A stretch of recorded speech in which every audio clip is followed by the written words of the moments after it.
Today's noisy digital-first world is a challenging one for business owners. How do you get more people to know you, trust you, and to respect your brand? How do you stay front of mind with your target audience, as well as talked about in a positive way in the marketplace? The answer is public relations, but not as you know it.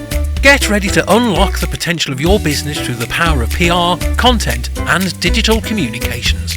Get ready to become your own PR machine. G'day, my name is Trevor Young, aka The PR Warrior, and you're listening to the very first episode of my new podcast called Become Your Own PR Machine. Now, this is a new podcast. I've been running a podcast called Reputation Revolution for quite some time, and that was all around professional personal branding. And on that podcast, I used to, over 270 episodes, interview a lot of experts from around the world, authors, thought leaders, subject matter experts, on all things to do with building and leveraging a credible, professional, personal brand.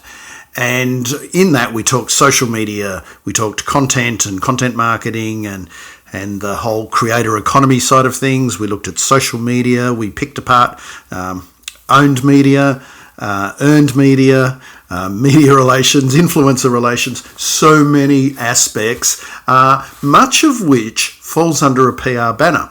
So I've decided to split the two together, and Reputation Revolution now has been kind of re-energized and relaunched as the personal brand monetization show. So I'm going to focus on the business side of personal branding and anything to do with PR, communications, content, social media, earned media, building visibility, influence, and trust in the marketplace is now under the banner of Become Your Own PR Machine. So that's a little bit of context for you.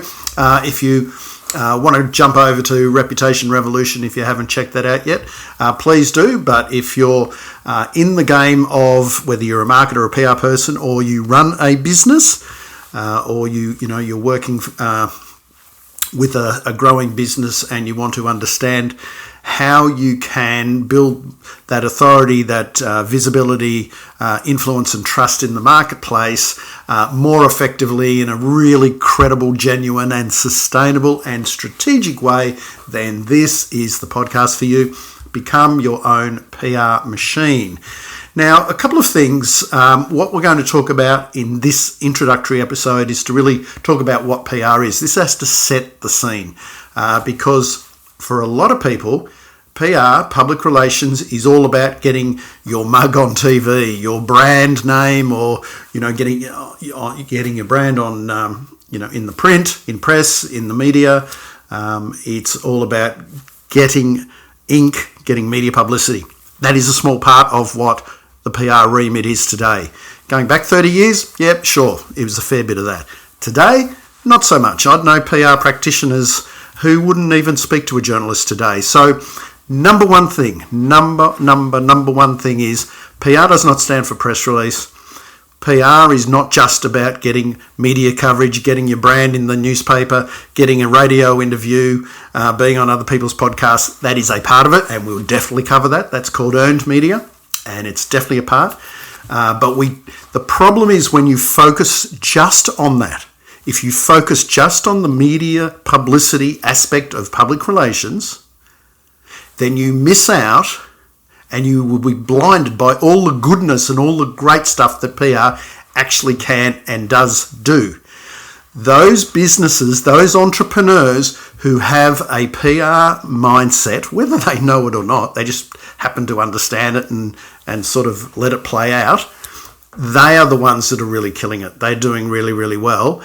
And so if that's the mindset that you open up your mindset to what public relations is, then you'll really like this show. If you think it's just, or you just want to know about media publicity and that side of things, you might not get as much value from this podcast as you think you might.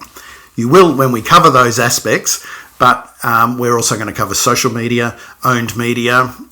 We're going to cover sponsorships, partnerships, networking, speaking, all of those things. It all falls under a public relations remit.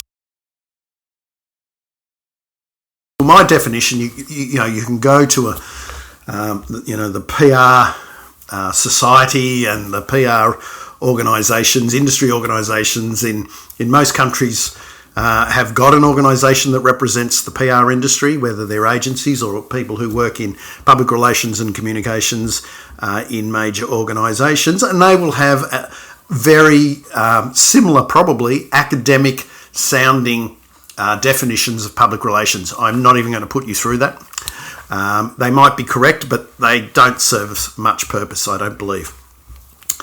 What I think PR is, and this is having been in the industry for over 30 years and seen all the change and been right in the coalface and in the trenches with all the changes that have happened in PR, media, communications and marketing.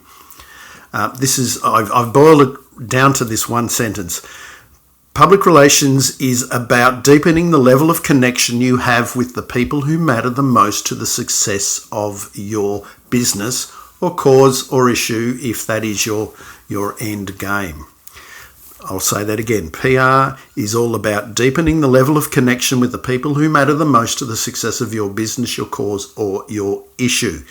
The moment you look at it like that, it opens up the door.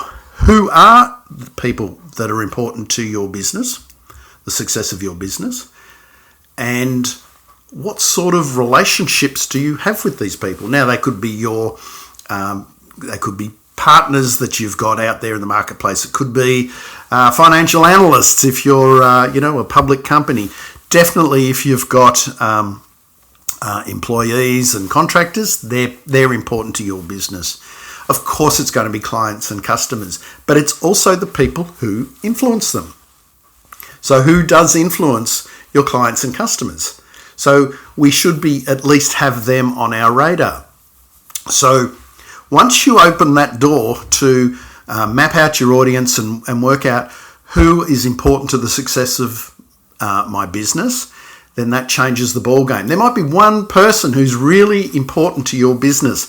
Maybe they're the chairperson of or the president or the head of an industry association, and it's very important for you to get them on side and do more with that association. So you can see how once you open that door and you look at PR in a strategic sense like that, it changes the ball game. The other thing I'll say about PR, about public relations, is now a few people find this controversial. I don't think it's really controversial, maybe a little provocative, depending on which side of the fence you sit. But really, I don't think you should care about it too much. But from my perspective, I think PR precedes marketing. Marketers don't like me saying that. But when I say that, PR and all those, the functions that sit underneath it, and we'll go into those in a tick, PR does the heavy lifting for your paid advertising media efforts. Now, I know there's a lot to marketing than just the marketing communications side of things, the paid marketing side of things. But at the end of the day, a lot of people think that that's what marketing is: getting your name out there and spending money on ads and or just getting customers and all of that. And of course, that's correct. But those things don't work anywhere near well enough or effectively enough if you haven't got a strong brand sitting underneath it, a strong reputation. If there's no trust in your business, you have no influence, no perceived authority in your space. If people don't like you, if they don't know you, all of these things are what PR does. It builds the know, like, trust factor, and we hear that ad nauseum, particularly in the B2B space. I actually have a bit of a problem with liking. I think, you want to like someone you're doing business with, but I think respect is important. So you want to get more people to know you, to like you, to trust you, absolutely trust you, respect you. You got to earn that respect and trust. And then there's two other things that no one talks about, which is crazy. They all talk know, like, and trust. That's where they finished. That's fine. Here are the two big kickers. You also need to be front of mind with your target audience. And in today's noisy, crazy, information overloaded world, that's easier said than done. So you've got to be top of mind with your target audience, but also be talked about in a positive way in the marketplace, which is, you could call that social proof, social currency, word of mouth, that side of things, a bit of buzz around your brand. And that's another thing what PR does. So PR does get more people to know you, does get more people to like you, does build trust and hopefully respect for who you are, what you do and what you stand for. But it also helps you remain top of mind with the people who matter the most to the success of your business and be talked about in a positive way in the marketplace. Now, before we go on too much further, there are other elements of public relations, particularly in the corporate environment. So we're talking about crisis management, issues management.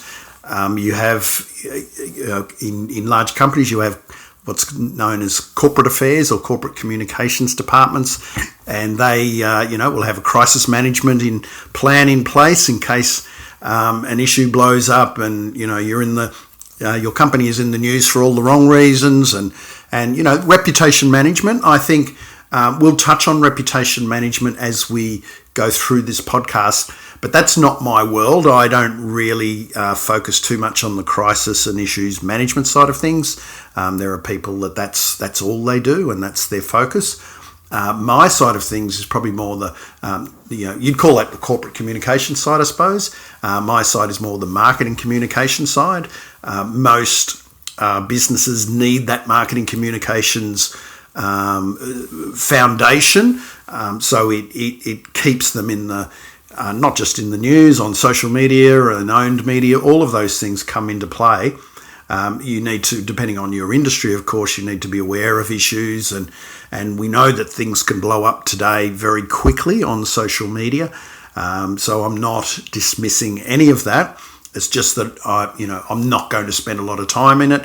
I'm about building a strong, rock-solid brand and reputation, whether it's a personal brand and reputation, whether it's a business, whether it's a non-profit. It actually doesn't matter. The same rules are applying. And when it comes to when an issue or a crisis hits, there are certainly things you can do and have your head screwed on right in that frame of mind, and we probably will cover some of that, but I'm not going to focus too much on that. I'll leave that to other more corporate communications type podcasts to handle. And at the end of the day, is if your reputation and your brand is very, very strong, and you communicate, and an issue does blow up, and you communicate that well from the top in a genuine, open and transparent way, chances are you'll get through it in reasonably good nick. What happens is when crisis or an issue blows up and it turns into a crisis, and as we know, it happens quick today with such velocity. A lot of companies, even to this day, aren't ready for it. And what happens, unfortunately, is that their brand is not strong enough. They haven't got enough people out there, advocates and supporters of their brand. So they're already on the back foot.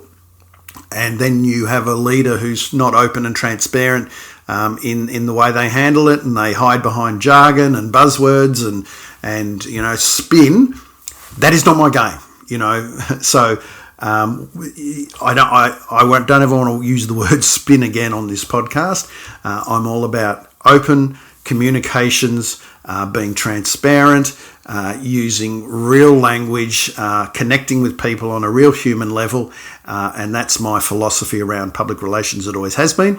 And the fantastic thing is today we now have the tools to do what the PR function has always wanted to do. So when I say that, to be able to create videos cost effectively, to get newsletters out there, all of these things we used to do years ago, but it used to be very expensive and very, very onerous to do. A newsletter was always printed and planned well in advance, and today you can get one up in a day and get it out to your email subscriber list. Okay, so I digress on that. So I just wanted to make sure that that when this is an important episode to work your way through. PR is not about media relations or press releases or publicity or getting ink or editorial exposure, call it what you want. That's a part of it, and we will cover that, but it's not everything we do. We look at public relations in a more holistic manner. Who are the people that matter the most to the success of your business, your cause, or your issue? And then we look at, how do we deepen that level of connection with them? How do we communicate with them? What stories are we going to tell? All of that stuff. So as you can see, there's a lot of things now to cover, and we'll go into it in the next episode. I'll unpack sort of the owned, earned, social media and how all that starts to stack up. And the other thing I want to focus on, and I will reinforce it in the next episode, is that a lot of PR work is 365 days of the year, and it's all about doing the heavy lifting so marketing can work a lot more effectively, cost effectively, and your marketing dollars are going to go further because people already know you, like you, trust you, you're respected, you're front of mind and being talked about in a positive way in the marketplace. And that makes it really easy. Not really easy, easier for the marketing team to do what they're good at doing. But if you're not known, you're not trusted, people aren't talking about you, you're coming off a low base, and you're going to have to spend a lot more money to get in front of people. So that's probably the best way I can describe it. Look, if you're a massive company, good luck, go for you. I'm sure that most of the listeners of this podcast will be people running their own business or involved in a marketing and PR function within a growing business or a non-profit, or you might be a solopreneur. And anyone who's in business or has a story to tell and has a reason to get out there and talk to people and build a profile and a reputation, PR should be part of their thinking. And if you understand PR, if you actively embrace a PR and communications mindset, and for me, content is going to be a very big part of this, then you're going to put your business, your brand, even if it's a non-profit, in a better position than if you don't do it. So I'm going to leave it there. If you do PR properly, strategically, sustainably, in an open and transparent way, and you look at it effectively and how can you do it in a really smart and, as I said, transparent way, you are going to be better off than not doing it. So your option is do all this sort of stuff that we talk about, do it properly, do it with vigor, enthusiasm and zeal and strategically, or do nothing and then spend a lot of money on advertising to try and reach your audience. Alrighty, that was it. I'll wrap up there. Thanks for listening to this very first episode. I hope there's a couple little gems in there to start you rethinking the way you've looked at public relations, communications, and now in the next episode we're going to look at a few more of the building blocks of this in terms of owned, earned and social media, and I'll talk through what I call my marketing communications pyramid and where we fit in all of that. Alrighty, until the next episode, cheers.